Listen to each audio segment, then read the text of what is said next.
বাঁধের পাশ থেকে মাটি নিয়ে চলছে ২৩ কোটি টাকার ফসল রক্ষা বাঁধের কাজ।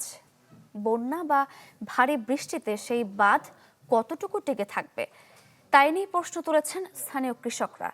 কিশোরগঞ্জের হাওড়া অঞ্চলের ১৩৯টি ফসল রক্ষা বাঁধের কাজ নিয়ে এমন অভিযোগ উঠেছে। তবে পানি উন্নয়ন বোর্ডের দাবি, নিয়ম মেনেই কাজ চলছে। কিশোরগঞ্জের মিঠামইন উপজেলার কুনিয়ার হাওর ২০১৭ সালে পাহাড়ি ঢল আর টানা বৃষ্টিতে ক্ষতিগ্রস্ত হয় এই হাওরের ফসল রক্ষা বাঁধ। শুধু কুনিয়া হাওরই নয়, ইটনা, মিঠামইন ও অষ্টগ্রাম সহ ৮ উপজেলার বেশিরভাগ বাঁধ ক্ষতিগ্রস্ত হওয়ায় তলিয়ে যায় কয়েক হাজার হেক্টর বোরো ফসল। কৃষকের দুঃখ ঘোচাতে ২০১৮ সালের পর থেকে প্রতি বছর অস্থায়ীভাবে বাঁধ মেরামতের কাজ করে পানি উন্নয়ন বোর্ড। এবারও ১৩৯টি ফসল রক্ষা বাঁধ মেরামত করতে ২৩ কোটি ২১ লাখ টাকা বরাদ্দ দেওয়া হয়। এর কাজ গত মাসে শেষ হওয়ার কথা থাকলেও তা হয়নি।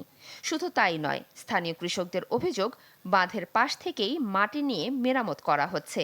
ফলে বাঁধ মেরামতের সুফল নিয়ে শঙ্কা তাদের।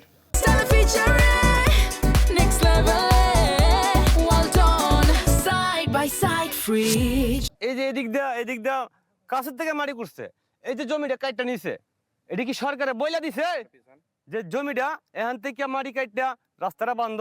৪০ ফুট পাস করে আমরা দান আনতাম পারছি না, আর ১৬ ফুটে দান কেমন আইব? সরকারের টা আসে আর খালি জনগণের লোড়া খালি খাইতে আছে, কিন্তু জনগণের কোনো উপকার লাগলো না।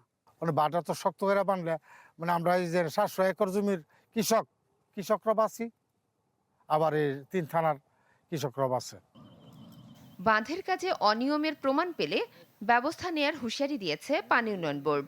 আমাদের এই পিআইসি কমিটির প্রতি নির্দেশনা ছিল যে কোনোভাবেই এই বাঁধের গোড়া থেকে কিন্তু মাটি কর্তন করা যাবে না।